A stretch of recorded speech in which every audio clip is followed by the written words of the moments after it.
Ada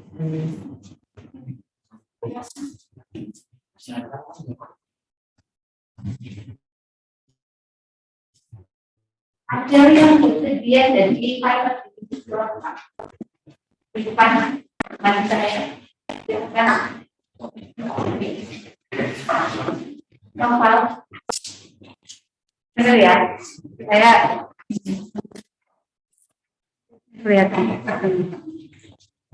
Oke, selamat pagi. Assalamualaikum warahmatullahi wabarakatuh. Waalaikumsalam. Hari ini kita kuliah offline semua. Nggak tahu ini ada yang belum datang atau artinya sih ada yang belum datang. Soalnya masih ada beberapa. Kenapa kuliah offline? Karena ini saya pengen transfer kemampuan analisis. Itu agak susah kalau pakai fully online, akan hybrid. Sehingga saya minta bisa offline. Bisa bantu saya sudah tahu use case diagram? Yang sudah tahu use case diagram angkat tangan. Baru dengar hari ini angkat tangan. Oke. Baru dengar hari ini ya. Oke. Baik. Ya, kita akan belajar ini apa itu. Use case diagram itu adalah sebuah artefak. Nah, artefak. Kita belum berdoa ya. Berdoa dulu sebentar. Doa untuk keyakinan masing-masing dipersilahkan.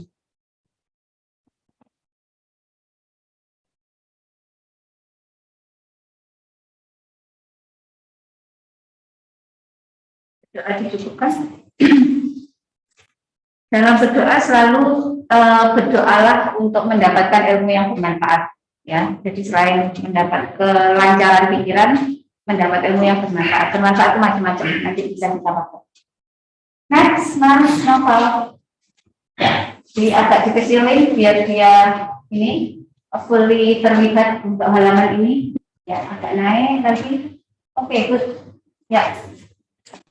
Ini dia contoh use case diagram.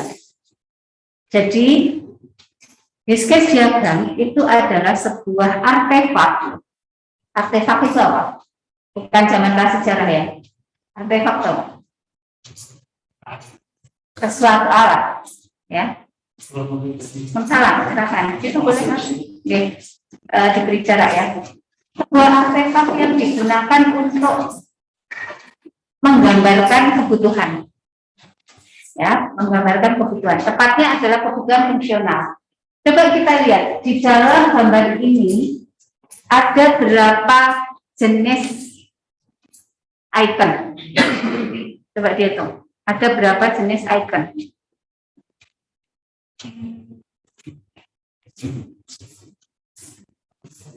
Novel meskipun di sini boleh jawab. Nggak bisa jawab. Ada berapa jenis icon? Icon itu yang mana? Ada yang biasa lihat icon? Ini icon. Ada berapa jenis icon? 2, 3, 4.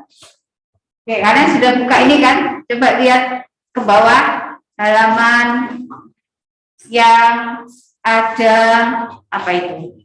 Icon-iconnya ini. Apa?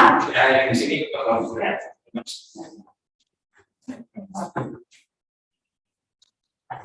Saya lihat. Sudah ketemu? Ada berapa? Simbol namanya. 4. Apa saja? Gambar orang yang kita sebut dengan kantor. Terus gambar kotak yang di dalamnya ada tulisan sistem. Kita sebut sebagai batasan sistem atau boundary system. Sistem boundary. Oke. Terus gambar apa? Ellipse atau oval disebut sebagai use case. Satu lagi ada gambar garis. Disebut dengan nama asosiasi. Menurut kalian ini kalau dibaca kayak gimana? Boleh, satu orang angkat tangan Bu. Saya mau coba baca. Nanti ke depan biar kelihatan. Gambar saya kelihatan kalau di situ. Gambar ini kelihatan. Kelihatan. Ke depan sini, ke depan. Sini, sini. Ke depan. Ke depan, terus kenalkan diri Anda. Ini pertama kali kita gabung Blender ya. Agak sini, kelihatan Pak? Kelihatan dari kamera, enggak dari situ ada kamera ya? Ada pojok di atas. Bukan kan? Oh, videonya belum di ini. Ya, silakan. Videonya jangan di depan. Oke, kelihatan ya. Videonya harus dibuka. Oke, ya. Pak, ini biar terlihat polikom. Oke, lihat ke sini sama teman-teman. Kasih tahu bagaimana cara baca ini. Namanya dulu siapa? Perkenalkan saya Kurnia. Siapa? Kurnia. Kurnia. Jadi cara baca yang saya tahu yaitu kita baca dari aktor dulu. Di aktor itu kan misalnya kayak ini pasien itu bisa use case itu melakukan, jadi pasien bisa melakukan cancel appointment, buat make appointment, terus request medication, terus pasien bisa membayar ini bill-nya. Jadi bacanya dari aktor lalu ke use case lalu ke lewat asosiasi. Jadi garisnya ini nanti terhubung ke aktor lain. Jadi kayak dokter itu nanti bisa terhubung ke request medication ini. Jadi dia terhubung ke pasien lewat use case yang request. Seperti itu. Bisa membayangkan ini sebenarnya sistem apa? Ini sistem ini request buat ini ke dokter itu apa ya? Request berobat gitu Bu. Request untuk berobat Ya. ke dokter ya? Ya ke dokter. Yang lain paham? Oke, Kurnia bisa duduk. Saya mau ambil yang lain lagi. Yang mau baca lebih lengkap, boleh silakan. Ini membentuk cerita. Gambar ini membentuk cerita dan memberitahukan kepada kita kebutuhan apa yang harus dipenuhi oleh sistem, terutama pada kebutuhan fungsional. Kemarin kan kita sudah belajar ya, bagaimana kebutuhan fungsional, bagaimana kebutuhan sistem, bagaimana kebutuhan bisnis, dan seterusnya. Gambar ini menggambarkan kebutuhan fungsional. Apa kebutuhan fungsional kemarin? Ada yang masih ingat? Apa kata lainnya?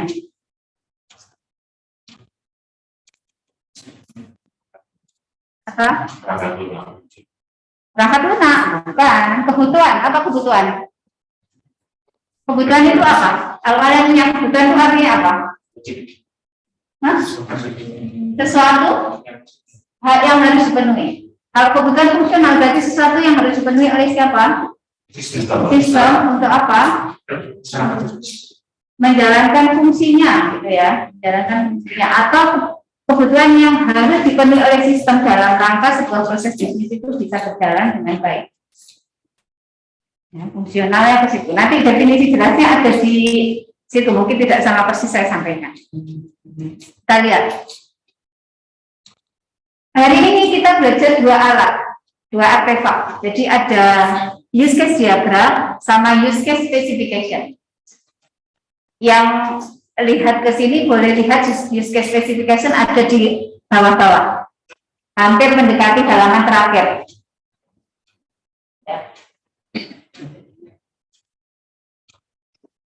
Use case specification itu hampir mendekati halaman terakhir. Kebetulan use case specification-nya nggak sama dengan judul yang di sini ya. Terus ke bawah ada template-nya. Ya, setelah template ada contoh use case. Teman-teman bisa melihat ke contoh use case specification. Jadi hari ini latihannya itu membuat ini ya, use case diagram sama membuat use case specification. Kalau use case diagram itu melihat secara utuh sebuah sistem. Use case specification itu melihat spesifikasi dari sebuah use case. Sampai sini nyambung nggak? Paham ya? Saya ajak teman-teman membaca use case diagram ini dulu. Nanti baru kita mengenal atau ke bawah teorinya seperti apa.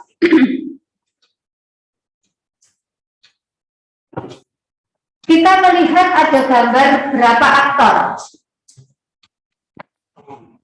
4. Siapa saja? Pasien, terus scheduler, dokter, kaset. Ya, kaset apa bahasa Indonesianya? Oke. 4. Teman-teman nanti bisa pergi ke halaman yang menjelaskan siapa itu aktor. Siapa aktor? Nggak apa-apa ya, kalian naik turun itu sebenarnya untuk biar nggak tidur. Siapa aktor? Siapa yang boleh jadi aktor? Coba dijawab.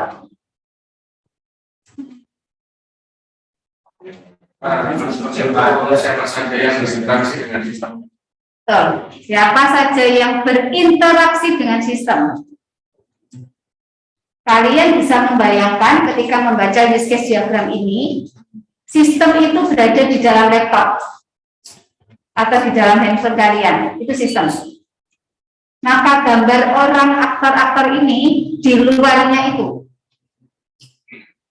ya, yang dia berinteraksi, men-trigger sistem melakukan sesuatu. Paham ya? Oke.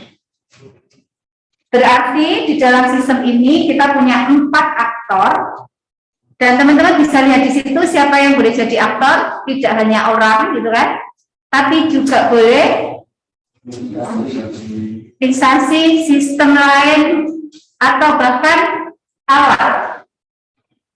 Paham ya?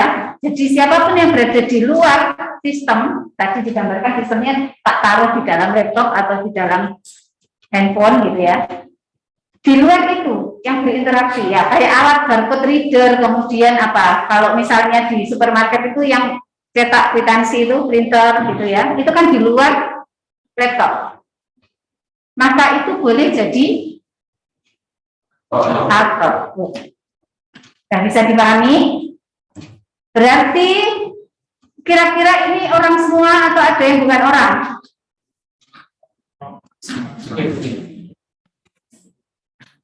Orang semua atau ada yang bukan orang? Scheduler bukan orang. Dia adalah modul lain di sistem lain. Atau kalau kita bilang dia sistem lain yang saya panggil dari sini untuk mendapatkan sesuatu. Manggilnya bisa lewat internet ya. Tapi dia kan di luar sistem kita. Paham ya? Oke. Teman-teman boleh membayangkan sistemnya sendiri, karena nanti latihannya ke situ. Boleh bertanya, misalnya nggak ngerti, langsung tanya. Sistemnya sendiri, ini gimana Bu? Boleh bertanya ya. Oke. Berikutnya, garis panah, kalau teman-teman lihat, ada berapa jenis? Ada yang tanpa panah, ini kita sebut sebagai asosiasi. Semuanya kita sebut sebagai relasi. Semuanya mana Bu? Di sini saya jelaskan. Relasi. Sesuatu yang merelasikan antara satu objek dengan objek yang lain. Garis asosiasi biasanya merelasikan siapa dengan siapa. Aktor dengan use case. Good. Ini nanti kita selesai satu halaman, ini sudah selesai ya. Ya. Paham ya? Asosiasi merelasikan, menghubungkan aktor dengan use case.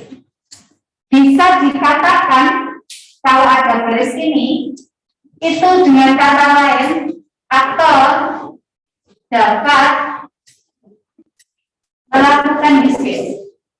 Use case-nya apa? Kalau di situ aktor dapat use case itu ya ngomongnya, dapat melakukan kegiatan yang ada di dalam use case. Kita baca misalnya, pasien dapat melakukan atau dapat membuat janji. Make appointment itu kan membuat janji ya. Pasien dapat membuat janji. Yang di atas bacanya gimana? Yang cancel appointment. Pasien dapat atau pasien membatalkan janji. Yang membatalkan janji siapa?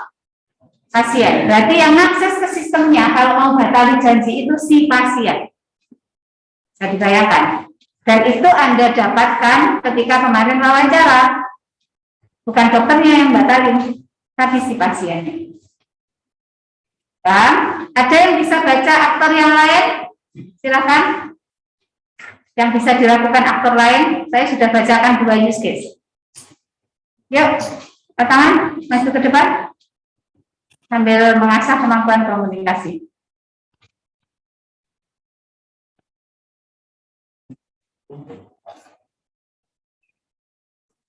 Ada? Diam. Puasa. Iya, gitu ya.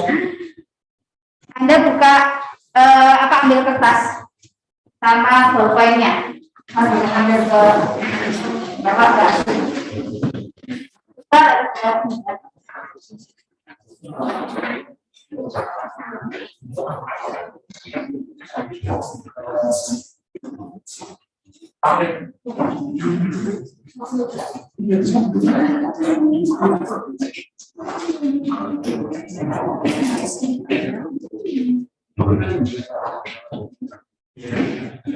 Sudah? Tidak dikumpulkan, Pak Sari, Anda tinggal coba.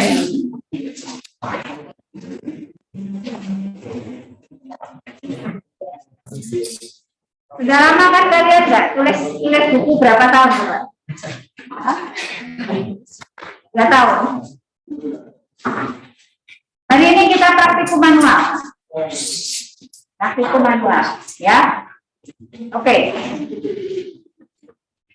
Apa praktikumnya? Menggambar use case diagram dulu. Gambar pertama, gambar aktor pasien. Silakan.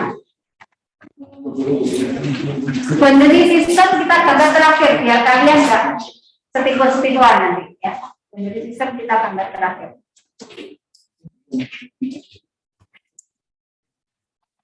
Nanti kalau di kalau di pakai case tool, kita pakai case tool bisa rational rules, bisa ini boundary system gambar duluan.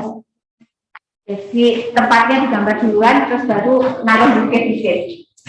Ya, yang ini saya minta gambar belakang biar kalian nanti tidak kegedean atau kekecilan gambar kotaknya.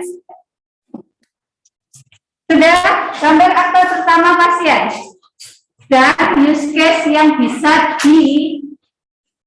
dikerjakan atau dilakukan oleh si pasien tersebut dalam bahasa Indonesia. Kalau sama itu tak sama dengan anak SD kalian meniru gitu kan, dalam bahasa Indonesia. Satu aja dulu atau 2 ya, 2 dulu ya. Yang cancel appointment sama make appointment. Ketika menggambar ini, teman-teman boleh melihat materi tentang apa itu use case, di mana use case itu menggunakan kata kerja, betul. Use case menggunakan kata kerja.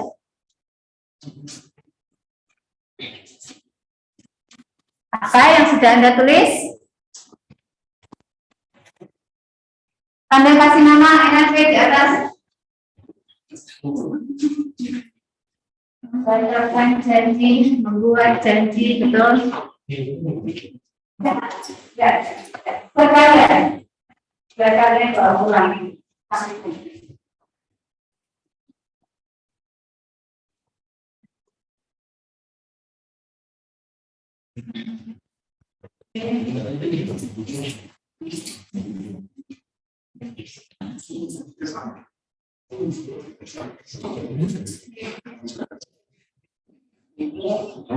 Maksimal, ya saya bisa ambil kali ini.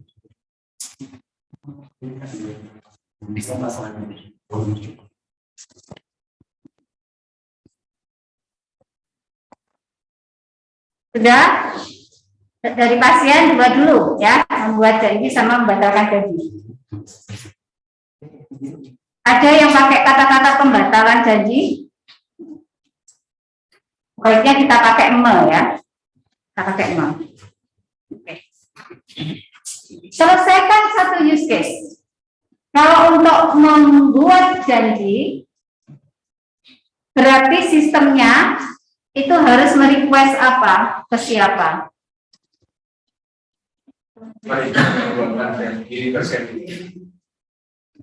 Bukan pembuatan janjinya yang di request, ke scheduler atau ke penjadwal dia merequest apa? Tanggal, bisa tanggal. Oke, Anda bisa bayangkan kira-kira use case membuat janji itu isinya gimana? Pertama kali pasien memilih menu buat janji, oke? Kayaknya gitu kan. Terus setelah menu buat janji, sistemnya ngapain? Langsung pilih tanggal. Sistem menyampaikan form pembuatan janji, oke? Sistem menampilkan form pembuatan janji. Teman-teman membayangkan atau ini sambil melihat gambarnya, dia itu hubung kemana aja? Oke? Kira-kira formnya itu isinya apa? Nama, data diri harus diperjelas nanti. Nama, kemudian ada nomor pasien, atau kalau janji itu isinya apa? Biasanya data diri. Apa? Tanggal lahir, alamat pekerjaan, nomor telepon, itu datanya pasien toh. Lah terus buat janjinya datanya pasien toh enggak? Janji dengan siapa? Berarti milih apa? Dokter. Jadi ada pilihan dokter, nanti gambarannya bisa jadi gitu ya. Pokoknya ada milih dokter. Bisa pilihan dokter, bisa nanti bentuknya itu ada nama-nama dokter, orang tinggal pilih, itu dan seterusnya.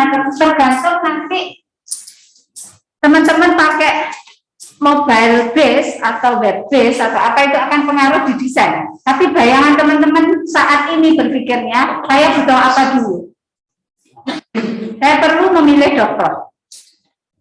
Oke. Terus setelah itu kalau sudah milih dokter,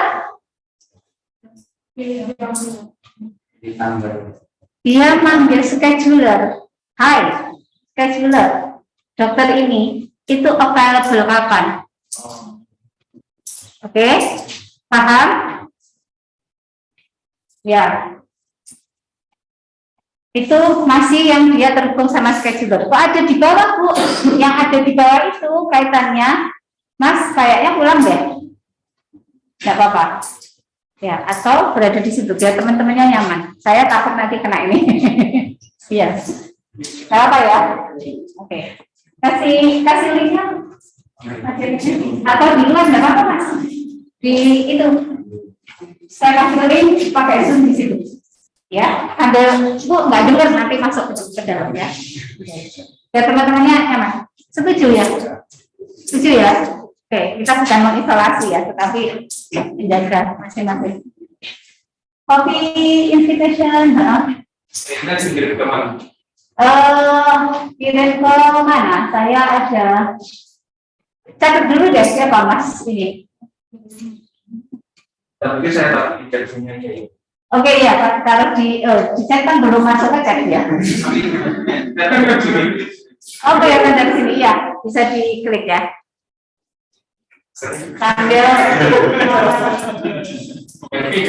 Sambil tunggu apa? Sebenarnya saya lebih buka WA sih, misalnya ini komentar. Udah ya, saya matikan. Masalah Novel ininya apa? WA saya, Bu. Tak catat itu.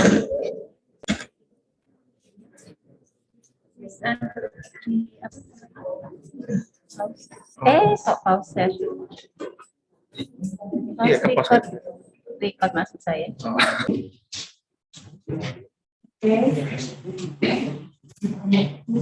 Lanjut ya. Ceritanya kita naikkan lagi. Pada saat memasukkan nama si pasien, ya, maka dia memanggil use case check pasien record. Biasanya kan kalau kita masukkan novel, enter, nanti di situ ada keluar banyak novel N, novel A, novel C, novel B, dan seterusnya. Kita pilih satu, klik, nanti di bawahnya terisi. Oke, di bawahnya yang tadi alamat, tempat tanggal lahir, jadi nggak ngisi satu-satu. Boleh kita sambungkan dengan use case check pasien juga. Sampai dengan tadi nilai dokter, jamnya, ya kan? Terus tekan oke. Kalau sudah tekan oke, use case selesai. Paham sampai sini? Ada pertanyaan? Use case check pasien, silakan. Bedanya yang nyambung sama garis-garis. Oke, pertanyaannya bagus. Bedanya yang nyambung sama garis-garis. Nyambung itu ini maksudnya asosiasi. Ya, asosiasi tadi kita bilang dia menghubungkan aktor dengan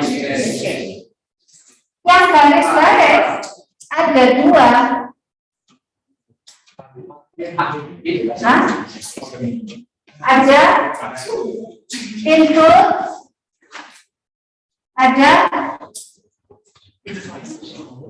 X,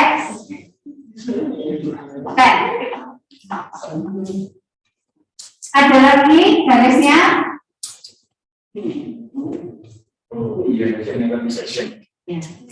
Kalian belajar PPO toh? Ada generalization di sini konsepnya. PPO berdasarkan pertama berdasarkan objek. Yang di bawah ini generalisasi. Kenapa boleh lihat di halaman yang ada gambar kayak gini di PPT-nya? Jadi yang gambar ini generalisasi, yang di sini kita menyebutnya extend, yang di sini kita menyebutnya include, yang di sini kita menyebutnya asosiasi. Semuanya itu relasi. Siapa Mas tadi namanya? Satria. Oke, sorry. Satria. Pernah dengar lagu Septian? Septian. Septian. Include itu include kemudian extend itu antara siapa dengan siapa? Use case dan use case. Yes. Use case dengan use case. Include itu kalau pada saat menjalankan use case induknya, saya harus menjalankan use case anaknya atau inputnya. Baru use case induknya dikatakan selesai. Kayak tadi, untuk buat janji itu selesai, berarti saya juga harus cek record pasien. Paham ya? Kalau saya nggak menjalankan record pasien, use case-nya ini nggak selesai. Pertanyaannya, kenapa kok dia dijadikan use case? Karena dia bisa jadi dipakai oleh use case yang lain atau dia sendiri-sendiri. Ya, konsep objek kan gitu kan. Jadi dia bisa dipakai oleh use case lain atau dia berdiri sendiri. Misal, dokternya pengen lihat pasien ini siapa sih? Namanya, kemudian alamatnya dia di mana. dia bisa menjalankan itu sendiri tanpa harus menjalankan surat janji. Dia bisa panggil, kalau dokter bisa melakukan itu, berarti apa yang kurang dari gambar ini? Hah? Asosiasi dokter. Yes. Asosiasi dokter ke cek pasien. Kalau tadi dokter bisa ngecek pasien, ngecek aja, dulu masukkan nama atau apa, kemudian dia ngecek. Ya, mirip-mirip kayak searching kan, ya istilahnya. Jadi kita bisa pakai use case searching itu sendirian, tapi nanti dia bisa dipanggil sama use case yang lain. Paham ya? Maka itu menggunakan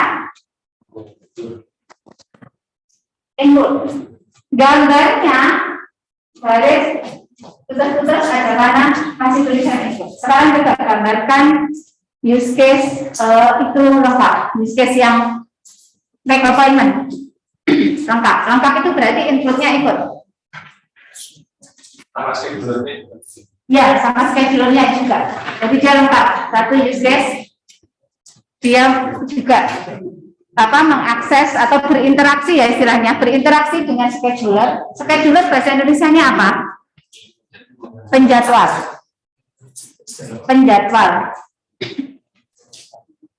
Saya mau cek anak saya yang di luar. Dengar suaranya. Oke, dengarnya dari sini atau dari Zoom? Zoom. Oke. Nanti kalau ada pertanyaan, raise hand terus apa? Ya. Yang keras. Ya. Itu kan di bagian yang itu masuk ke cek pasien record. Jadi kalau misalnya case-nya adalah usernya itu punya akun atau punya rekodnya itu nanti kan perlu untuk menambahkan record dan record. Nah itu nanti cek pasien record itu include ke insert pasien record atau yang appointment itu langsung nge-include insert pasien record itu. User akun itu apa? Kita nggak ngomong akun di sini ya. Record. Jadi misalnya dia belum pernah ini.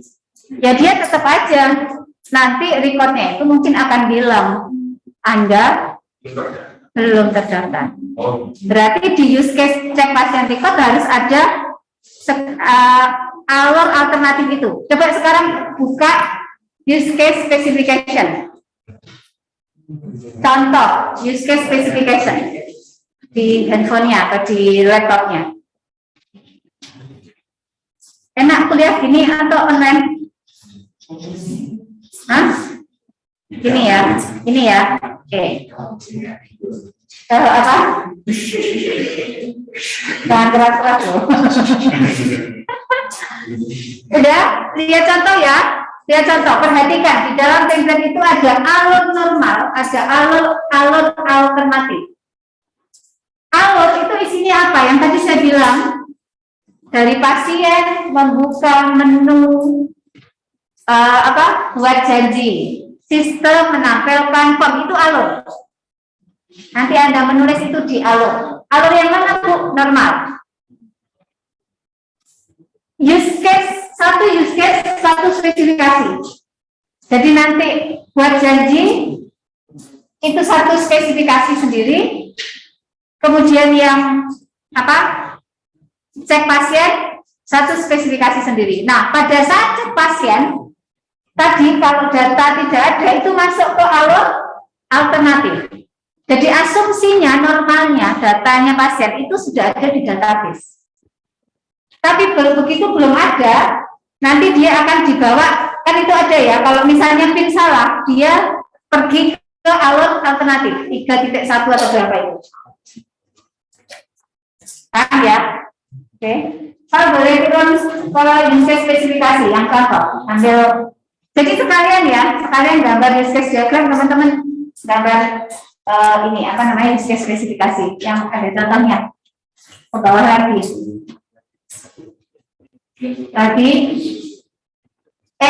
Iya ada enggak? Lagi bawahnya template settings halaman 32. Ya, teman-teman perhatikan ya. Di use case spesifikasi ini nanti juga harus Anda buat praktek juga di kertasnya.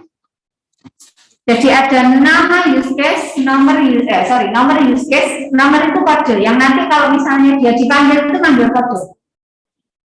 Nomor use case, nama use case, kemudian aktornya siapa? Kalau dia diakses oleh lebih dari satu, kita tulis koma-koma. Ya, aktornya siapa?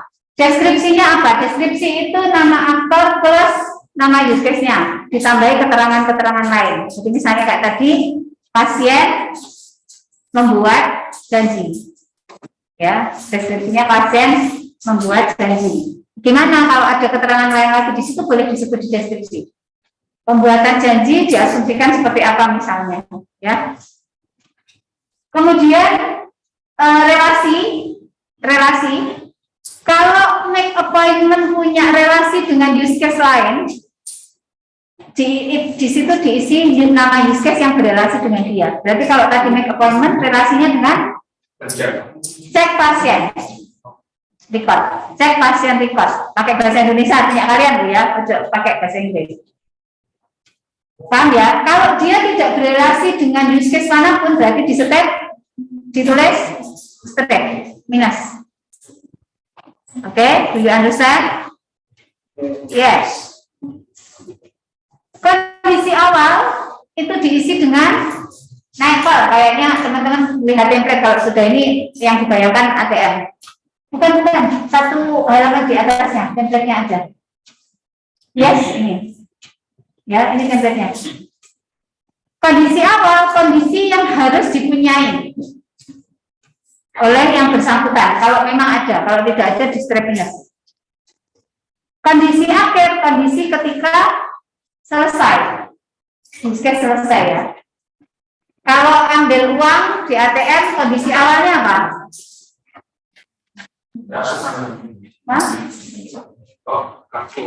Kartunya sudah dimasukkan dulu atau memasukkan kartu kan masuk bagian dari alur.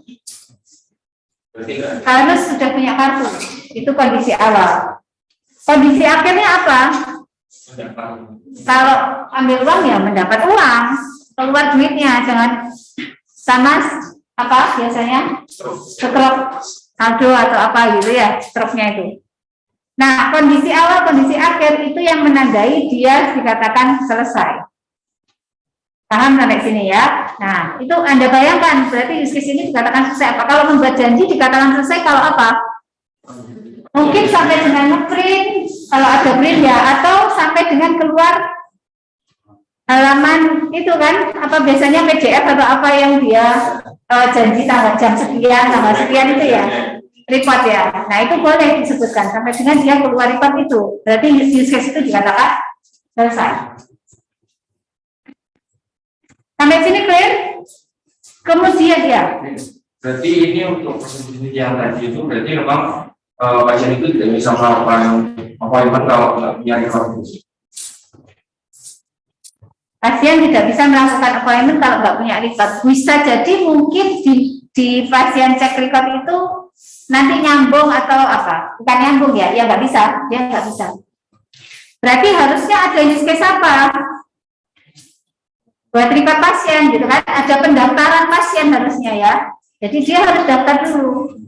Atau kalian boleh aja misalnya, kalau belum saya bisa daftar di situ. Ya enggak apa-apa, berarti itu alur apa? Normal atau tidak normal. Kalau dia harus daftar, sementara pendaftaran bisa jadi use case sendiri ya kalian input.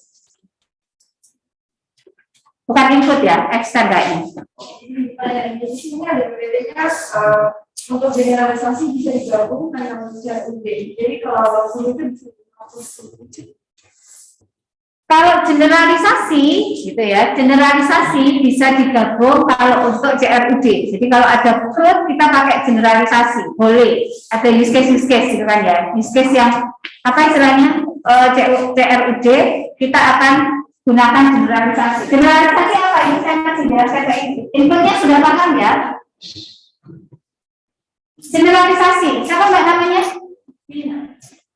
Vina kayaknya kemarin sudah sempat juga ya, Vina tanya generalisasi. Apa itu generalisasi? Konsep generalisasi itu gimana? Ya, cari di situ apa itu generalisasi. Ya, betul. Naik ke atas coba. Naik ke atas. Ada soal yang generalisasi. Ayo enggak? Mas Rizky sama Usai bisa dengar suara saya? Itu 10% baterai saya sudah. Tidak tahu kalau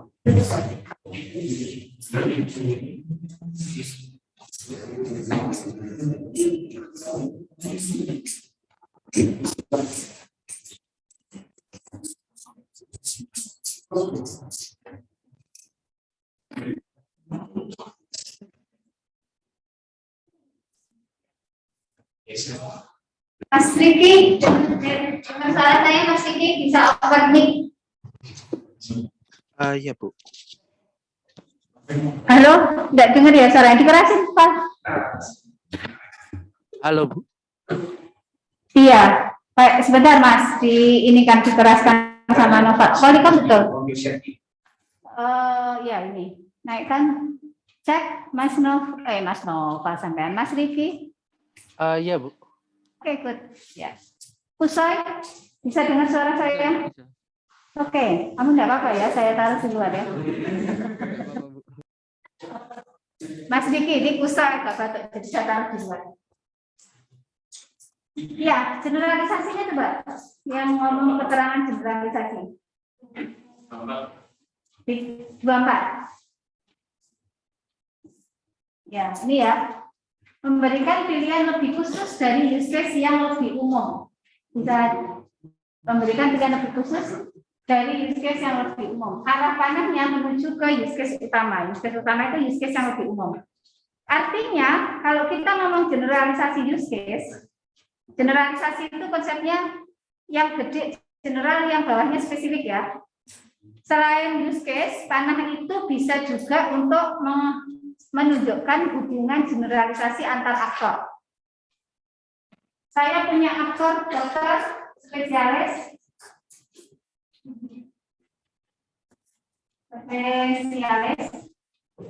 Saya juga punya aktor dokter mata. Aktor ini punya hal yang sama yang saya sebut sebagai dokter. Perilaku atau behavior yang sama gitu ya, karakteristik yang sama. Samanya di mana? Mereka dokter gitu ya, sehingga panahnya begini. Panahnya menuju ke generalisasi. Kalau dokter itu bisa nyontek, dokter spesialis ya boleh nyontek. Paham ya? Kalau dokter apa? Ya jadi dia perilaku umum yang nanti kalau di konsep PBO itu diturunkan, diwariskan. Dia punya perilaku yang diwariskan ke bawahnya. Kalau ngomong use case berarti bagaimana? Gitu ya. Kalau ngomong use case berarti bagaimana? Ada yang di sini beberapa alur sama dipakai oleh yang di sini. Tapi di sini lebih spesifik, ada alur lain yang tidak ada di sini. Paham ya? Jadi alurnya yang kita ini kan, apa itu langkah-langkah tadi. Paham? Paham ya? Balik lagi ke atas ya. Oke, naik ke atas yang use case ini, yang gambar use case diagram. Mas Riki, nanti kalau teman-teman sudah bisa gambar manual, saya minta tolong dibantu untuk ditutori gambar pakai case tool. Dan itu kita hitung pertemuan ya, karena kita golong 2 kemarin. Sudah? Oke, ada pertanyaan dari use case diagram ini yang belum paham? Input sudah ya? Generalisasi sudah? Extend? Sudah paham? Belum? Apa itu extend? Coba dibaca di situ. Extend ngomong apa? Ke bawah berarti Pak? Sorry, Pak saya minta naik turun gitu ya. Enak mana kuliahnya? Saya pakai 1 halaman saja atau berhalaman next? Kayak 1 halaman saja untuk kasus ini ya. yang extend ya. Memperluas use case tergantung pada use case dasar. Secara harfiah, memperluas behavior yang digambarkan oleh use case dasar. Jadi use case dasar harus menjadi use case yang berfungsi penuh dalam dirinya sendiri.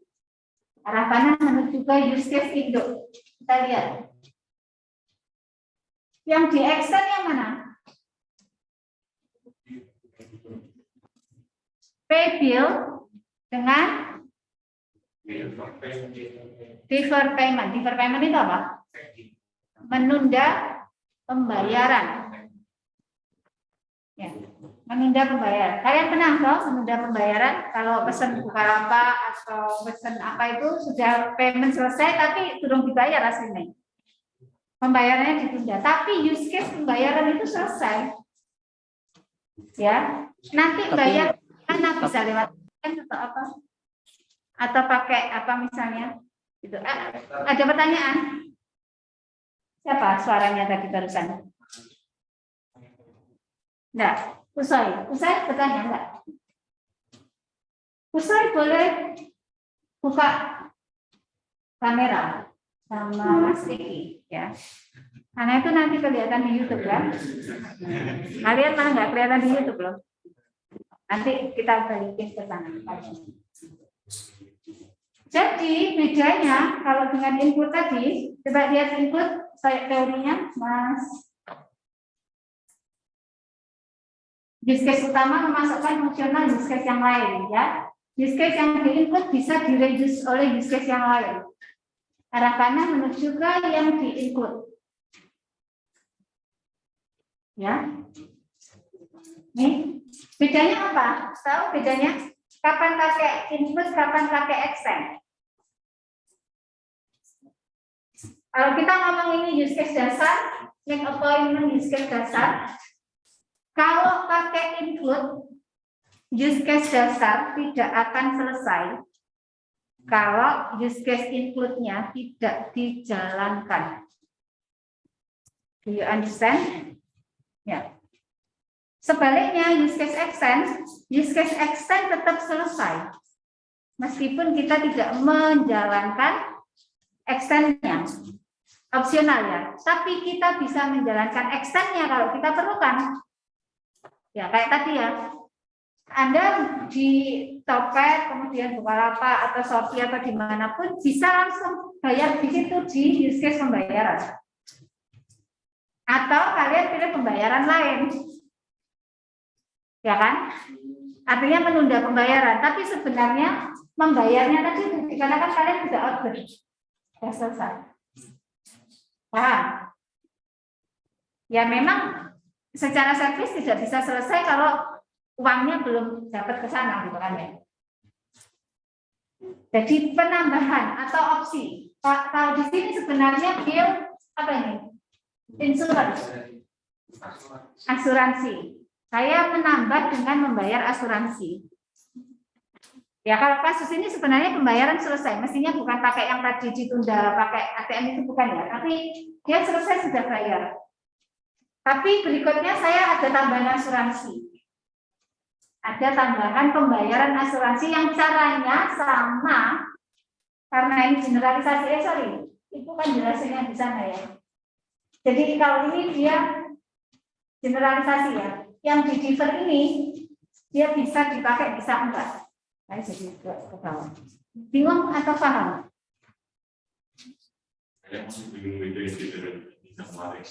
Oke, bedain generalisasi sama extend. Siapa yang bisa jawab pertanyaan? Bedanya generalisasi sama extend.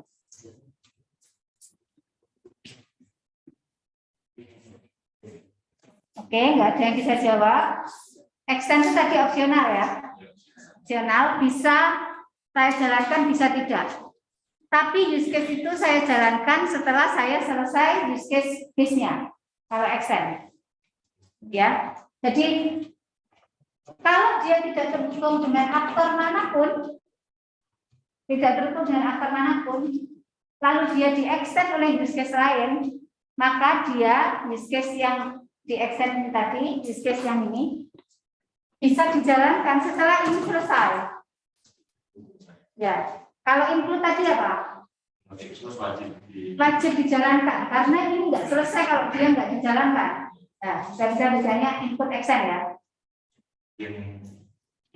Ikut action dulu. Habis itu saya ngomong generalisasi. Jadi kalau action itu dia dijalankan boleh, tidak boleh. Tapi kalau mau jalankan setelah base-nya jalan. Do you understand? Okay. Yes. Apa bedanya dengan generalisasi? Okay. Kalau ini beda behavior. Beda behavior, betul. Bayar sama nunda bayar. Alurnya masih beda. Oke. Kalau use case dengan generalisasinya, ada spesifik dan generalisasi, dia akan punya behavior yang sama. Sama-sama misalnya nanti connect, masukkan nomor rekening, ngecek ada enggak duitnya, sama-sama. Tetapi kalau ini untuk bayar secara umum, ini hanya khusus untuk insurance. Opsional. Bisa dipakai, bisa enggak sebenarnya. Tapi kalau Anda pakai ini, dia generalisasi. Jadi cuma beda di behavior ya? Behavior, ya, behavior beda. Opsional enggak ya? Sebenarnya mungkin kalau kayak gini enggak mestinya ya, dia tetap bayar insurance gitu ya. Dia bayar insurance. Tapi dia ini kan sendiri, maksudnya bayar insurans itu lebih khusus, lebih detail daripada bayar secara umum. Jadi sama perilakunya, tinggal nambahin misalnya ya, apa insurans yang dipilih apa, kayak gitu. Tapi kalau di sini dia nggak milih-milih insurans, ya, seperti itu. Paham sampai sini? Itu untuk yang kayak gitu kan ada underline, ada poin dan itu apakah wajib jika ada Extension point more treatment. Ya. Jadi dia ada extension point. Artinya apa sih? Sebenarnya pembayaran itu disediakan ya, tapi boleh kan kalau misalnya kita mau bayar di tempat. Jadi seperti itu. Kalau ada more treatment untuk extension point, kalau ada apa? Penambahan hal yang lain perlu di treatment lebih gitu ya. Misalnya seperti itu. Biasanya sih cukup ditulis PJ aja ya. Dan ini kalau Anda memberikan ada poin tambahan, ada more treatment. Maksudnya apa Bu? Ya kalau tadi kan bayarnya mungkin di make appointment sudah bayar. Kayak pendaftaran itu mungkin sudah bayar. Nanti ketemu dokter sudah dibayar misalnya di pendaftaran. Ya. Tapi kalau Anda ada treatment lain, ke lab atau kemana gitu ya, maka bisnis ini akan jalan. Bill itu akan dilakukan. Ada more treatment. Paham ya? Jadi bisa jadi sebenarnya di make appointment ini sekaligus ya, enggak tahu di make appointment ini bayar atau enggak, tergantung hasil wawancara kalian gitu. Tapi kalau di sini more treatment, kalau ada treatment tambahan, dia akan ada pembayaran. Paham sampai di sini? Ini keterangan aja sih. Ini untuk menunjukkan kalau ada keterangan. Ya. Cukup jelas atau ada yang masih bingung? Selesaikan gambar Anda, sampai dengan dan kemudian pilih satu use case spesifikasi. Anggaplah Anda sudah melakukan sebuah wawancara. Ya, Anda boleh pilih batalkan janji atau buat janji atau cek pasien report atau yang mana untuk jadi use case specification.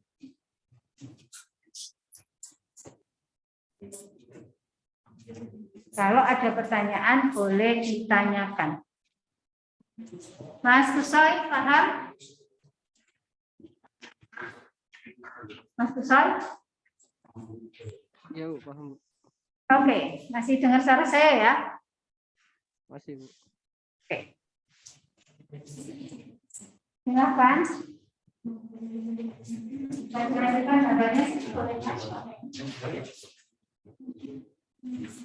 Gambarkan tanpa Anda melihat gambar ini. Jadi bayangkan tak wis mancep tadi mestinya ya. Gambarkan tanpa Anda melihat gambar yang di depan atau di HP Anda. Gambar sendiri coba, benar nggak salah? Salah atau enggak saya gambarnya? Anda sudah paham kan? Kapan extend, kapan input?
Ini saya arahkan ke sana biar bisa melihat ke kalian ya.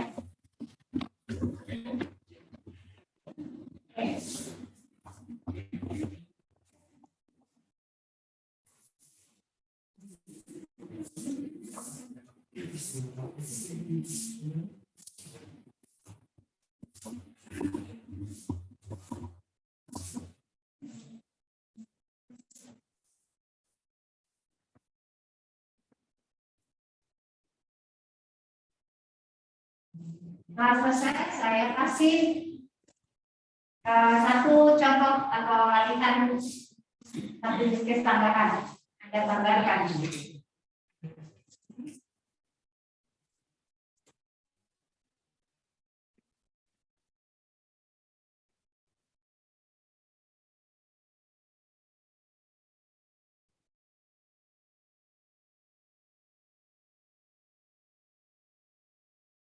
Jadi kalau boundary system itu aktor-aktor berada di luar, jangan sampai aktornya di dalam sistem ya.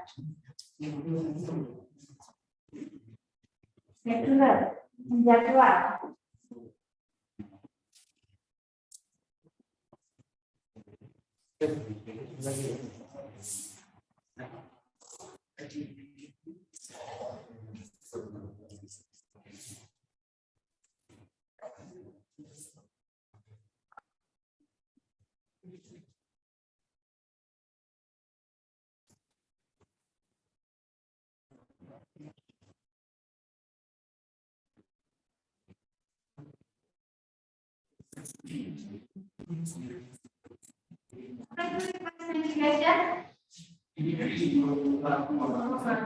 Minta pengobatan, minta obat, penanganan.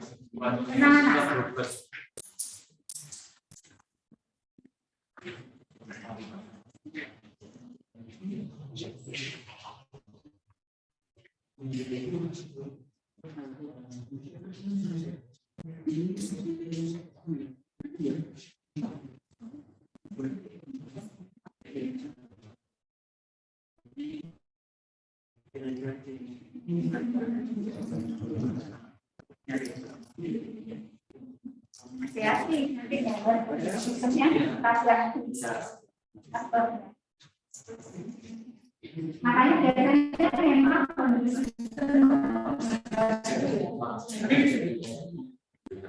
kalau gambar boundary system jangan lupa ada nama sistemnya yang ini di atas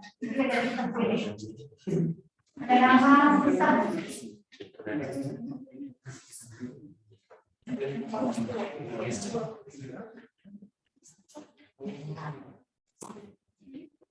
Sudah selesai gambarnya? Pertanyaan saya berikutnya. Bagaimana kalau ada use case reschedule appointment. Ya, reschedule appointment.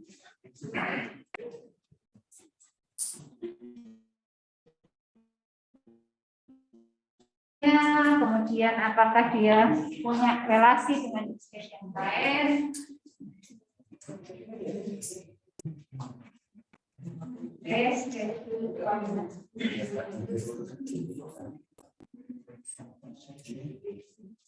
Tambahkan di gambar Anda, use case baru, reschedule appointment.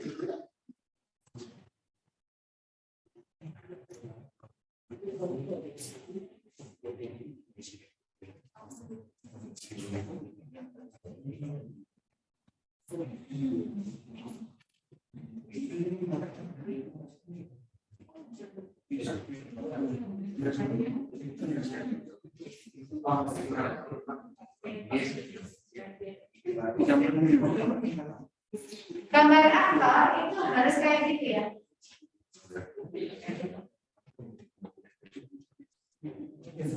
Boleh pakai seni-seni gini. Nah, itu sudah simbol wajibnya use case diagram. Saya salah kayak tadi ya, pakai. Kalau tangannya itu enggak. Tangannya kenapa? Yang itu, gambar yang ini. Nanti kalau di beberapa case dia pakai ini. Yang punya saya juga kayak ini. Yang sudah terlanjur ya, cukup di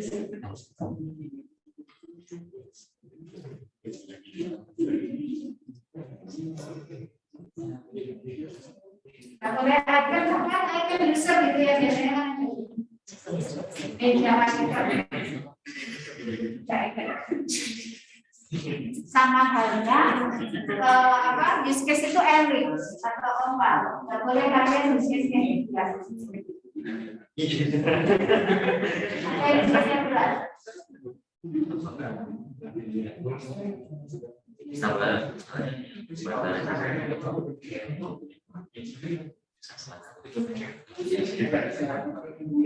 ya, gimana pembatasan janji?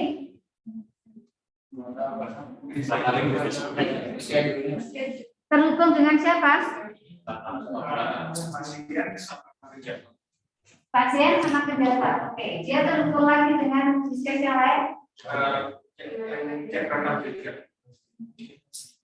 Ya maksudnya nanti dia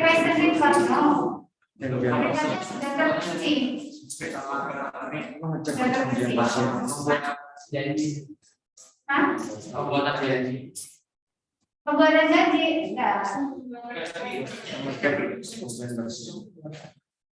Dengan cancel appointment Anda bisa reschedule kalau sudah Anda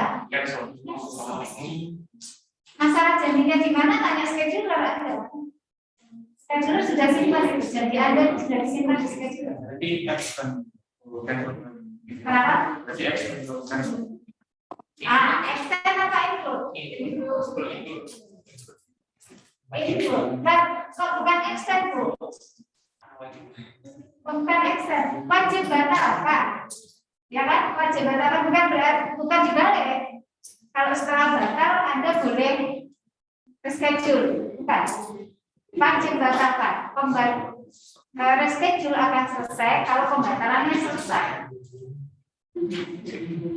Masalah dia harus atau extendnya bukan masalah extendnya. Ya Anda punya hak untuk reschedule. Anda punya hak untuk reschedule. Kalau misalnya kita mau itu tidak wajib reschedule. Memang kalau cancel tidak wajib reschedule, iya. Yang cancel aja. Kalau saya buat panahnya kan dari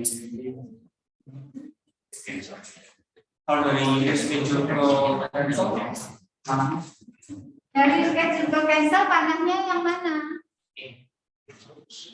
Panahnya ada di mana? mengarah ke cancel. Pakai yang include. Apa bedanya dengan yang cek pasien report? Jangan lupa reschedule sama cancel point itu terhubung ke apa? Dua-duanya. Kalau cek pasien report itu nggak terhubung ke apa? Artinya cancel bisa dijalankan sendiri tanpa harus mereschedule. Tapi kalau menjalankan reschedule harus cancel. Kenapa? Kalau misalnya cancel enggak, selanjutnya Kalau habis ke cancel? Oh, ya urusan ini apa namanya? Enggak, reschedule mungkin berbeda dengan yang appointment. Dia tinggal ganti entah jadwalnya atau ini. Tapi sebenarnya dia sudah ambil tempat dari schedule. Datanya sudah tersimpan di situ. Sudah disimpan di dalam database, di dalam sistem dan nyimpan data kita janji kita sudah. Kalau reschedule itu kan biasanya apa? Bukan ganti dokter kan? Ganti jadwal, ganti jam aja, atau ganti tanggal saja.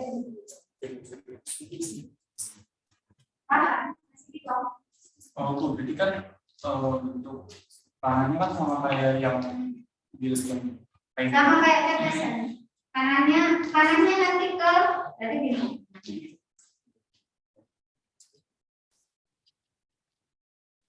Ini reschedule.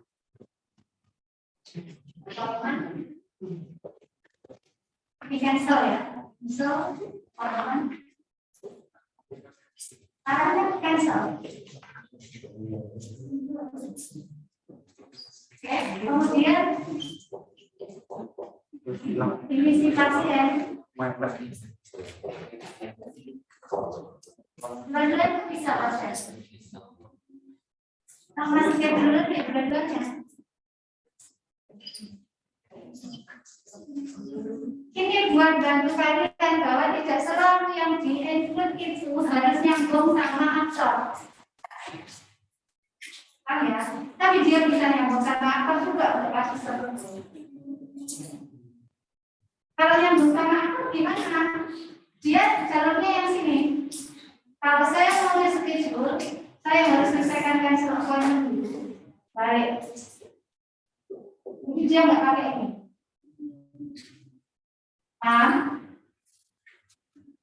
Kalau mau dibalik begini, ini reschedule, nanti pastinya bisa begini. Kalau reschedule, saya pakai cancel appointment. Ya, awalnya kayak gitu. Tapi karena ada kasus orang itu boleh cancel tok tanpa reschedule, maka di cancel ini kita berdiri sendiri dan saya kasih langsung. Paham? Paham? Ya, ini nggak kelihatan ya. Jadi sangat tergantung pada kebutuhan.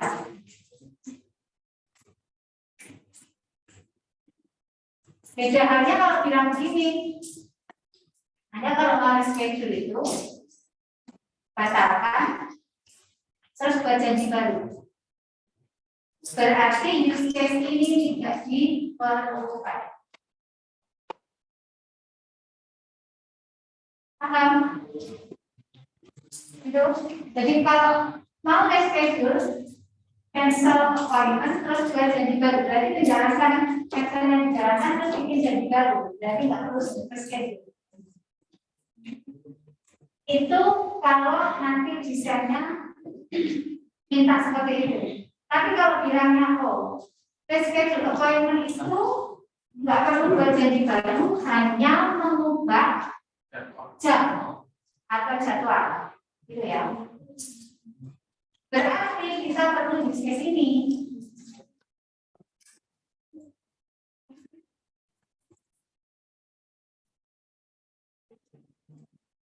Paham? Oke.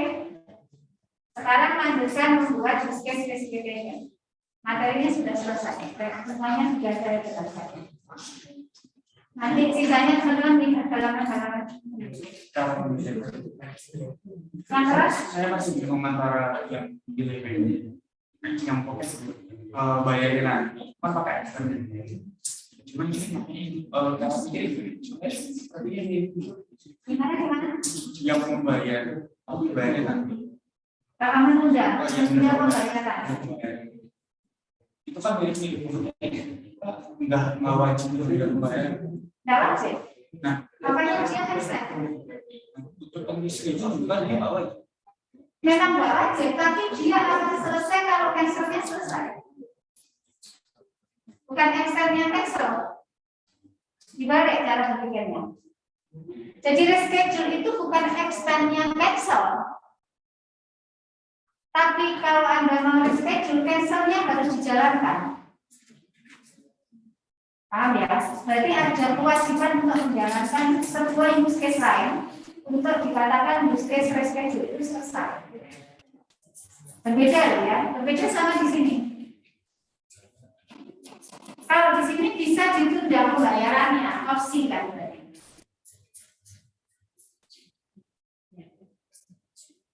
Mungkin tadi berpikirnya kalau saya cancel boleh saya reschedule atau boleh enggak gitu kan. Sebenarnya bisa aja kalau dua-duanya ini, tapi yang lebih rasim adalah yang lebih kuat gitu kan ya, yang lebih kuat. Saya akan selesai reschedule kalau cancelnya saya jalankan selesai. Cancelnya selesai, terus reschedule saya selesai. Kalau mau di extend sebenarnya mungkin malah bisa dari make appointment. Itu bisa reschedule. Opsinya kalau mau extend, ya. Jadi make appointment selesai bisa dia reschedule. Paham kan di sini ada pertanyaan atau masih ada yang bingung silakan. Kan tadi katanya kalau reschedule bisa extend dari appointment. Kalau itu apa? Kalau dibuat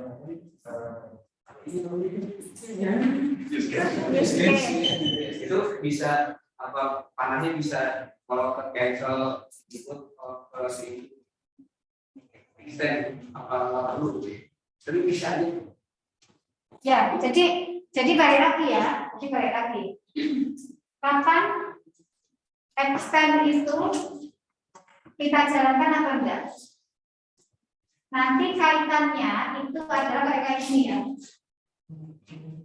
Di dalam menunya ini itu ada tombol kalau kita eksekusi dia jalankan ke sana. Tapi itu boleh saya eksekusi begitu. Jadi di dalam pembayaran itu ada tombol saya bisa menunda pembayaran. Itu sebenarnya dia trigger ke penundaan pembayaran. Tapi andai saya tidak menekan tombol itu, use case saya tidak selesai. Paham ya? Berarti dari pertanyaan sana lagi, kapan gambar extend make appointment itu saya extend ke mana? Reschedule. Kalau di dalam formnya make appointment itu bisa ditekan tombol yang menuju ke reschedule. Tapi pada kasus ini kan sebenarnya begitu make appointment selesai sudah kita nggak balik lagi ke situ kan? Paham ya? Kita nggak balik lagi ke situ. Kalau saya mau cancel atau saya mau reschedule, saya pasti buka menu baru. Tekan menu reschedule, klik gitu kan. Terus kita jalankan. Sehingga sebenarnya dia nggak perlu extend. Paham ya? Jadi gitu konsepnya. Silakan dicerna. Dan masing-masing orang bisa berbeda gambar. Karena mereka berpikir berbeda tadi, tergantung mana proses bisnis. Masing-masing orang berbeda gambar pada kasus klinik yang berbeda. Di klinik ini misalnya bisa reschedule appointment, di klinik lain nggak bisa. Kalau mau reschedule cancel aja, nanti buat baru. Paham ya? Berarti pada saat itu gambar kita nggak pakai reschedule. Tapi di klinik satunya misalnya, Anda boleh reschedule kok. Kalau reschedule berarti dia akan membaca schedule-nya yang lama, bukan melalui make appointment, tapi dia minta kepada scheduler. Paham ya? Oke, good. Bu, jadi bedanya include sama extend itu kalau misalkan include use case-nya bisa kita akses kapan gitu. Kayak misalkan ada schedule kan misalkan 3 hari setelahnya cepat belum. Tapi kalau misalkan delay kalau dia langsung bayar itu tidak bisa. Apa bisa seperti itu? Oke, yang mana yang bisa diakses kapan saja? Yang Kalau ada include, Anda bisa mengakses use case yang di-include itu ketika Anda berada di base use case-nya. Ya, kayak gini ya. Ya, saya bisa cek pasien record. Itu kalau saya sedang di make appointment. Di tempat lain saya nggak bisa. Kenapa? Karena dia nggak terhubung sama manapun. Ya, kecuali di request medication. Di request medication itu bisa menginput juga gitu ya. Bisa jalan kas, cek pasien record. Berarti ketika berada di request medication atau berada di dalam make appointment, saya bisa akses use case itu. Ada tombol yang dia bisa ini. Kalau saya nggak tekan nggak selesai, apa maksud saya? Kalau saya nggak tekan itu nggak selesai, berarti use case itu bisa dipahami. Bukan sewaktu-waktu. Kalau yang di sini sewaktu-waktu bisa, karena dia bisa nyambung ke aktor yang trigger si aktornya. Cancel ini loh. Dalam hal ini beda ya. Cancel ini dengan statusnya ini beda. Pasien itu, karena dia tidak terhubung ke aktor manapun. Kalau di sini dia terhubung ke aktor pasien, si use case bisa diakses oleh lewat pasien atau dia bisa diakses oleh use case. Oke, tambah lengkap yang di kelas ini, kelas kemarin nggak sampai kelas ini. Sudah clear ya? Ini sangat penting karena seringkali teman-teman bingung gambar use case diagram. Terus akhirnya mau ada yang semua diinput, ada yang gitu ya. Tapi tidak lihat yang salah. Ada gambar yang salah. Yes. Gimana salahnya?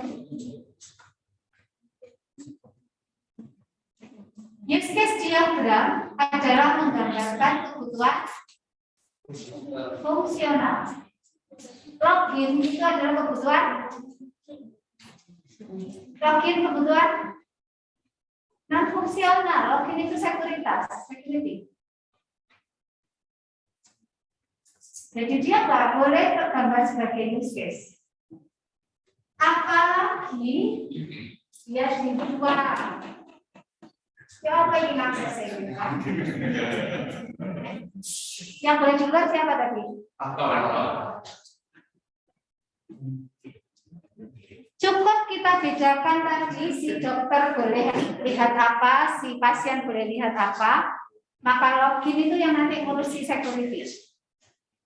Ada, oh si dokter berarti login hanya bisa akses medication tadi.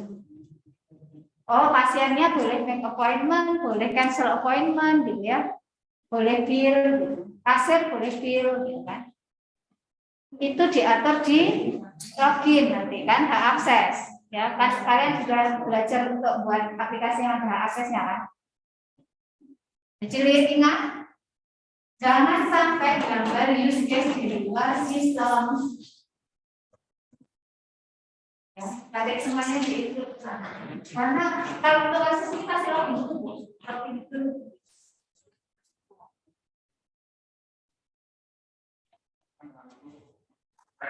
Tapi lebih ke kebutuhan fungsional. Kan kalau sistem keamanan itu lebih ke kebutuhan yang fungsional. Tapi kalau misalnya tujuannya itu sistem dapat memberikan riwayat percobaan atau sistem itu berarti termasuk fungsional. Sistem dapat membuat atau menampilkan riwayat pembobolan sistem. Jadi dia fungsional. Tapi bisa jadi biasanya SSO itu kan disendirikan. SSO itu kan sistem sendiri. Ya di sistemnya SSO bukan di sistem ini. Nah, ya. Jadi dia tetap berubah sistemnya ini.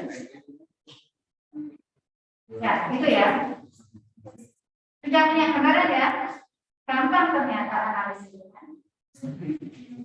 Ini kemarin yang kelas D itu katanya sudah ada yang project dan sudah dianalis. Ada belajar sampai bisnis. Saya bilang, kok ini sangat bermanfaat buat saya. Kenapa? Saya sedang dapat ini, oh ya sudah silakan dilanjut gitu. Ya silakan aja gitu. Kalian ya berarti belajar yang benar. Ada pertanyaan? Cukup? Saya tungguin buat spesifikasi dulu. Praktek buat spesifikasi. Ke bawah, yang contoh tadi Pak. Pilih salah satu use case. Ya ini salah satu use case. Kemudian buat spesifikasi.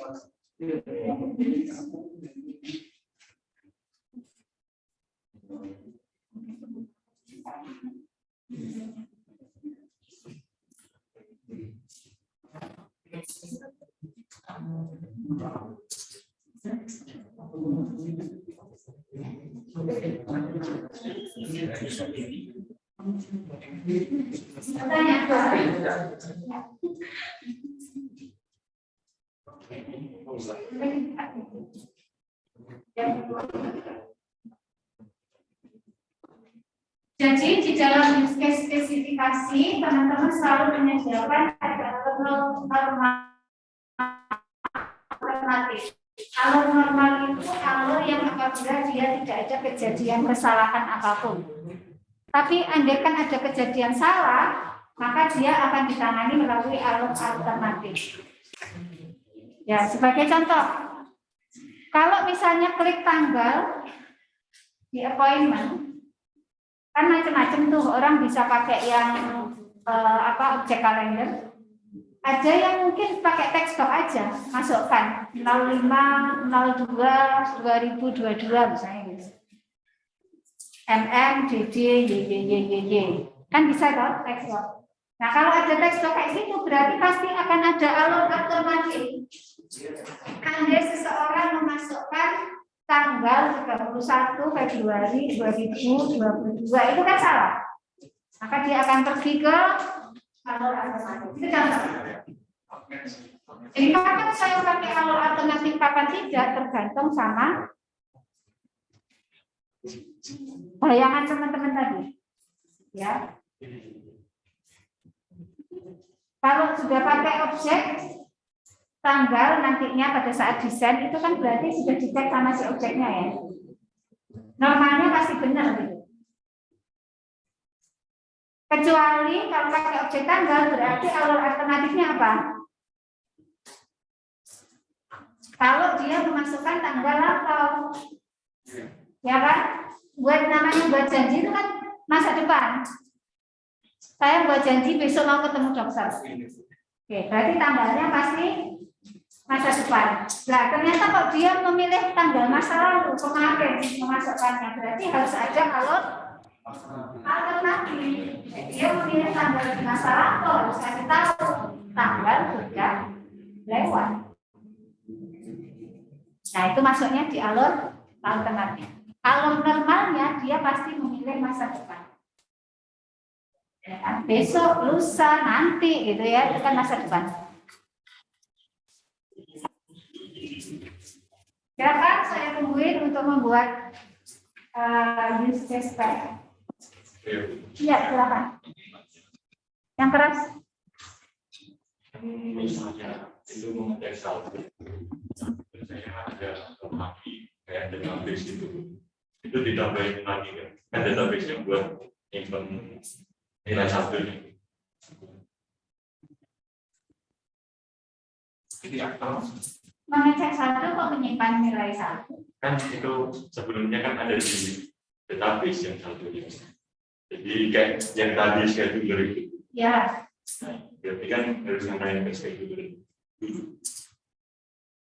oke. Pertanyaan saya, database-nya itu di dalamnya sistem atau dia ada di sistem luar? Ada di sistem luar. Oh, di sistem luar. Ya, yang kedua tadi kan sistem luar. Customer sistem luar. Tidak selalu ya, harus bisa menganalisis. Tidak selalu semuanya itu ada di sistem luar. Oh, berarti database-nya ada di sistem. Database itu pasti di dalam sistem. Ada di dalam. Database itu di dalam satu sistem ya. Database itu tergambar di dalam sistem. Karena dia ya di dalamnya network ini maksudnya kalau kita nyambungkan kita ke server kan itu satu sistem.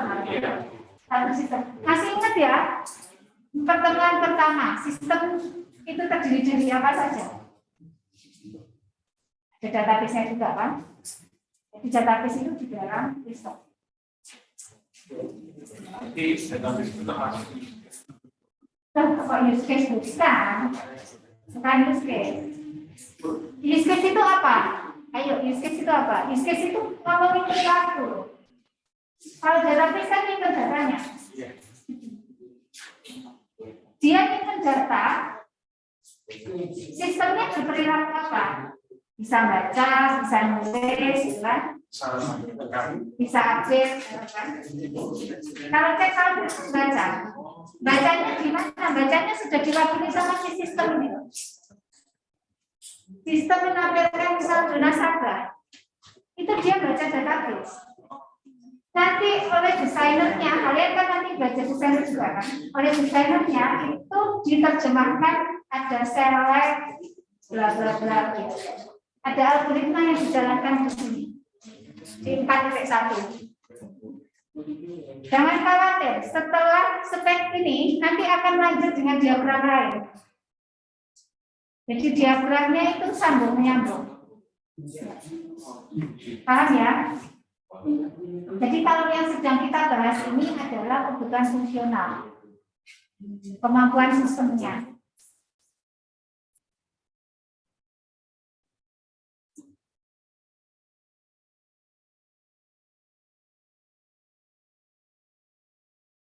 Jadi asumsinya kalau tag itu database-nya di dalam sistem. Ya.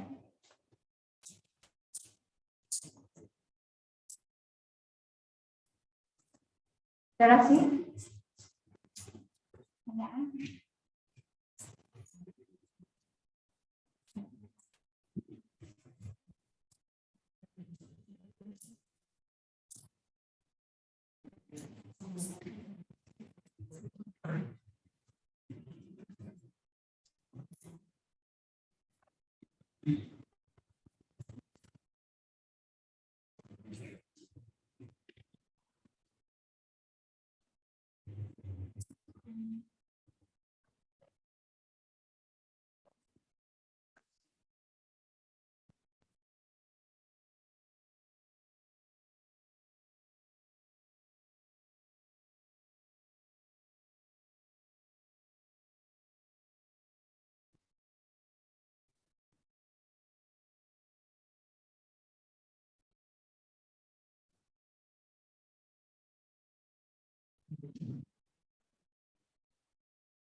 Ada pertanyaan?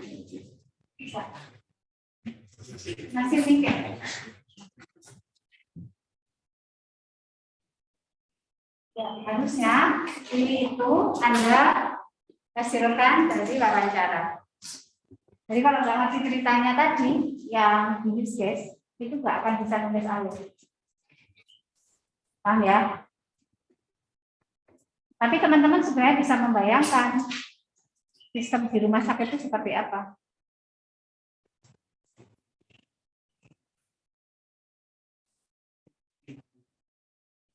Kalau spesifikasi di spesial tidak maksud saya kan bisa dengan cek report itu nanti kalau misalnya bisa Memilih ya, memilih atau apa? Sebagian hal yang apa namanya spek teori yang spek kelas 9. Perhatikan, setiap satu kasus penggunaan pada use case dia mempunyai satu spesifikasi. Jadi kalau Anda punya 7 use case, berarti Anda punya betul 7 spesifikasi. Bu, kalau tadi include, saya manggilnya gimana? Anda tinggal manggil aja. Jalankan, misalnya di alur, turun lagi, Pak. Contoh 32. Oh ya, 31. Misalnya ya, 31. 32. Misalnya, nomor 4 itu diganti menjalankan, kan? Nanti tinggal bilang, jalankan use case UC06, misalnya dia namanya UC06. Begitu dia selesai, dilanjut lagi nomor 5. Apa? Paham? Itu cara ngambil use case-nya. Jadi mungkin kalau misalnya untuk melihat atau sebelum memasukkan data tadi gitu ya, dia cek record pasien. Ya, sistem menampilkan tombol cek record pasien, misalnya begitu. Kalau user ya, siapa aktornya tadi? Aktor menekan, aktor namanya pasien. Pasien menekan tombol record pasien. Nah, langsung di bawahnya bilang sistem menjalankan use case UC berapa kodenya. Nah, itu cara manggilnya. Memanggil, makanya perlu pengkodean. Menjalankan use case cek record pasien, dalam kurung kodenya ditulis. Nanti desainernya melihatnya, ya lihat speknya use case yang dipanggil tadi, gitu, di use case spek yang lain. Paham ya?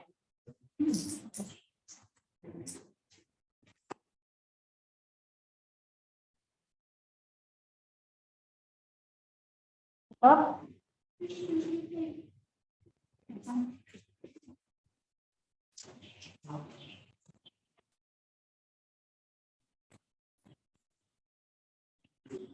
Ya. Sebenarnya jadi apa?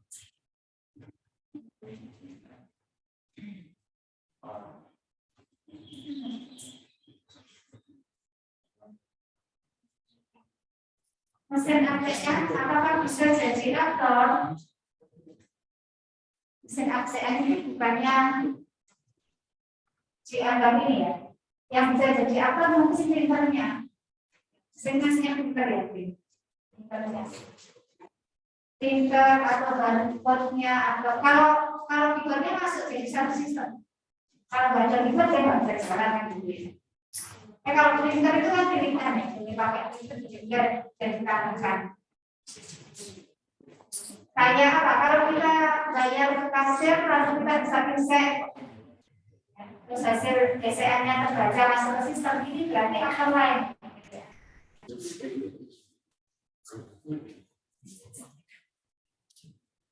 Barcode reader bisa jadi sistem lain, gitu kan? Barcode reader chip itu anu lain, aktor bisa jadi aktor barcode reader. Mana dia di luar.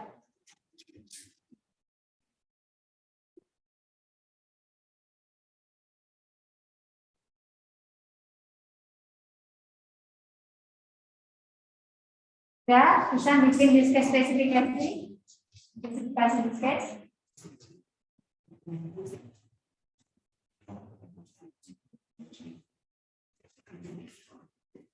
Seorang analis akan berpikir sangat hati-hati dan teliti, ya. Teman-teman di sini itu bisa membayangkan kalau ini harus diberikan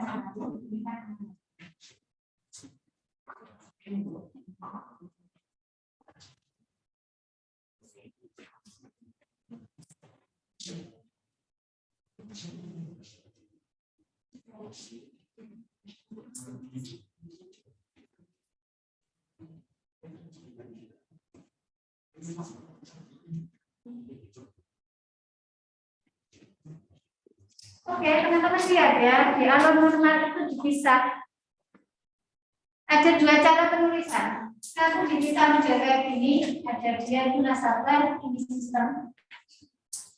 Kalau tadi diakses dua aktor, berarti nasabah, sistem, terus satu lagi aktor yang ini. Ya, kayak kalau ini kan berarti ada pasien, sistem, scheduler. Baru kalau 1, 2, 3-nya di sebelah sini. Ya. Kalau mau dijadikan satu, jadikan satu, nggak ada kata-kata di atas nasabah sistem. Anda urut ini. Tapi nasabah masukkan kartu ATM. Nomor 2, sistem menawarkan pilihan menu. Nasabah memilih menu cek saldo. Sistemnya apa? Boleh begitu. Paham ya? Nulisnya ada dua jenis, ada dua tipe penulisan.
Penawaran ini harus jelas ya. Untuk nanti teman-teman akan bolak-balik bisa jadi membaca nomor kayak kembali ke nomor 3, kembali ke nomor 4, boleh pakai style itu, boleh pakai urut aja 1, 2, 3, 4, 5, 6, 7, tapi gantian tadi kan. Aktor melakukan apa, sistem merespon apa. Aktor melakukan apa, sistem merespon apa.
Ya.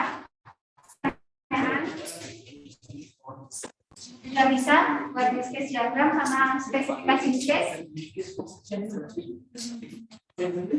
Ya, tapi.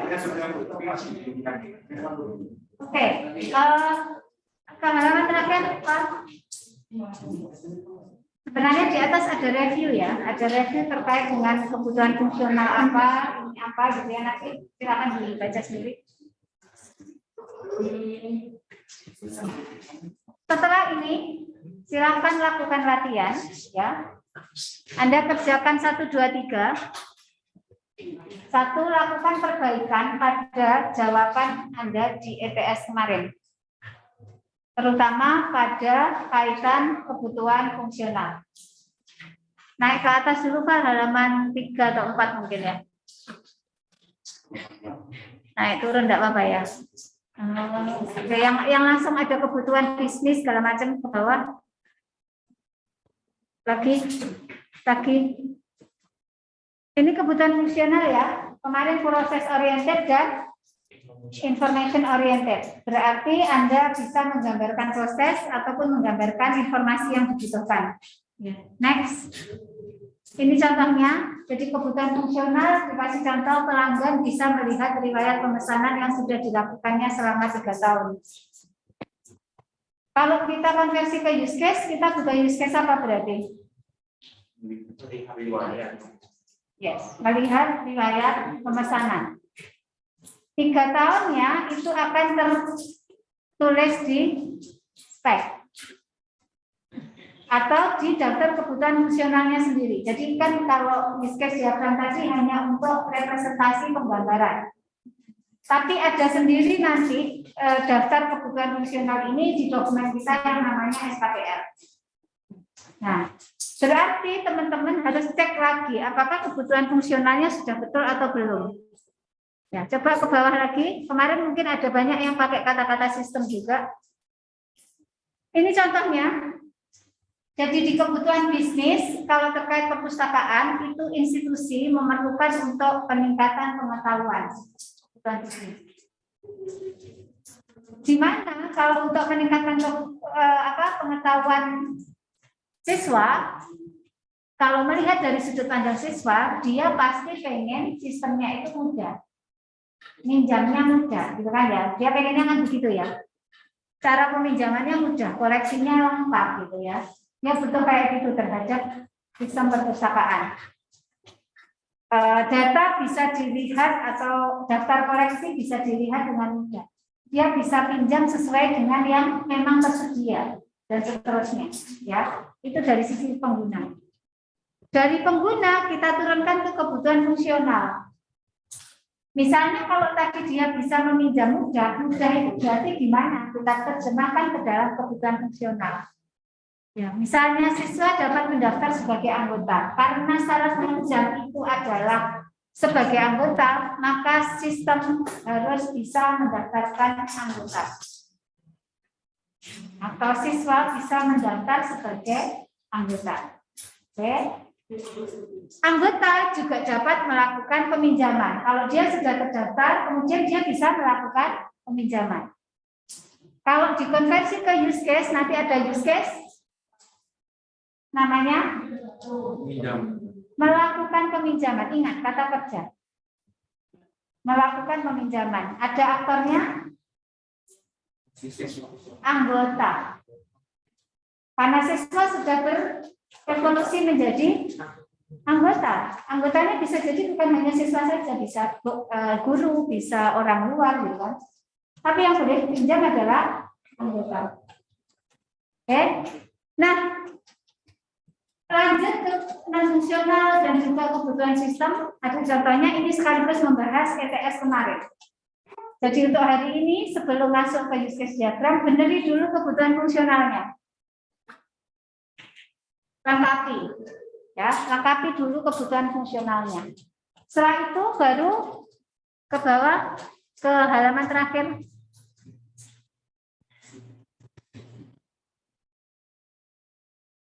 Ya, berdasarkan jawaban nomor 1, Anda buat use case diagram.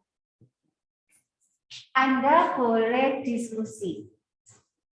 Ya, bukan berarti itu dikerjakan kelompok, tapi Anda boleh diskusi dengan sesama yang mengambil sistem yang sama. Silakan. Tapi di nomor 3, Anda harus sendiri. Maksudnya beda yang diambil. Ini kan cuma ngambil satu use case saja kan? Satu use case, kalau tadi 2 orang, si A milih use case 1, si B milih use case 2. Mau diagramnya sama diperbolehkan, berbeda diperbolehkan. Karena masing-masing bisa menerjemahkan sendiri berdasarkan hasil wawancara atau daftar kebutuhan yang diperoleh. Paham ya? Oke. Jadi di dalam penggambaran ini tidak ada kata benar salah. Yang ada adalah sesuatu yang Anda gambarkan itu memenuhi kebutuhan pengguna atau kebutuhan sistem dengan baik, itu baru benar. Paham ya? Oke. Nomor 1 dikumpulkan semua, jadi tidak hanya kebutuhan fungsional. Berarti teman-teman akan perbaiki semua kebutuhan. Nomor 2, identifikasi aktor, pemberian nama aktor harus spesifik dalam konteks bisnis tersebut. Spesifik yang mana? Kayak tadi kalau perpustakaan berarti ya spesifik anggota, spesifik sesuai konteksnya ya. Role-nya itu sesuai konteks. Nomor 3, ambil use case yang berbeda, buatlah tabel seperti pada template di PPT. Nah, khusus jawaban ini bagian atas pada halaman tersebut diberi NRP dan nama. Kalau memang Anda hanya beda di nomor 3, tapi Anda boleh nulis NRP dan nama sejak di paling atas, ya. Dikumpulkan maksimal Senin 11 April 2022 jam 9.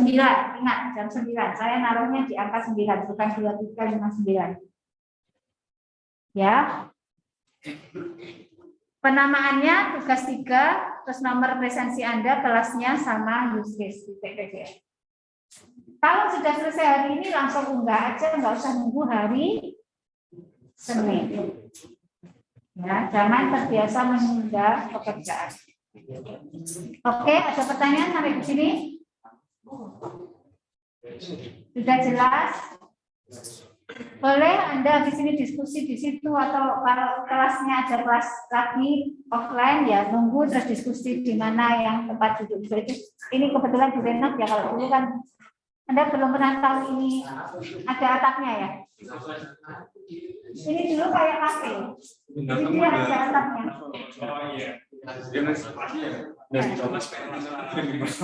Ini iya karena pandemi terus dia ambruk, betul, nggak terawat Anda di sana kan malah ambruk. Jadi atapnya terkenalkan waktu saya masih di sini ya. Terus ambruk ya karena ini. Kalau ditempati kan begitu aja genangan sedikit langsung dibuang kan, genangan sedikit. Nah, karena benar-benar lockdown waktu itu sehingga akhirnya ambruk. Padahal dulu ya kita sering makan-makan di situ kayak kafe. Ya semoga segera direnov. Oke, cukup. Ada pertanyaan? Enggak? Kita akhiri. Kalau enggak ada, silakan dilanjutkan. Masih ada waktu sampai dengan jam 10. Kalian bisa diskusi ya, karena mumpung ketemu gitu kan ya. Atau kalian kerjakan sendiri, saya persilakan. Sekian bisa kita akhiri. Terima kasih kehadiran teman-teman. Semoga sehat selalu. Nanti jangan lupa cek yang di sekitarnya. Sama lagi, Usoy, sorry ya. Nanti teman-teman minta tolong dipantau ini titik-titik sebelahnya. Nanti laporkan kesehatannya ya. Oke, sampai jumpa minggu depan. Insyaallah. Assalamualaikum warahmatullahi wabarakatuh.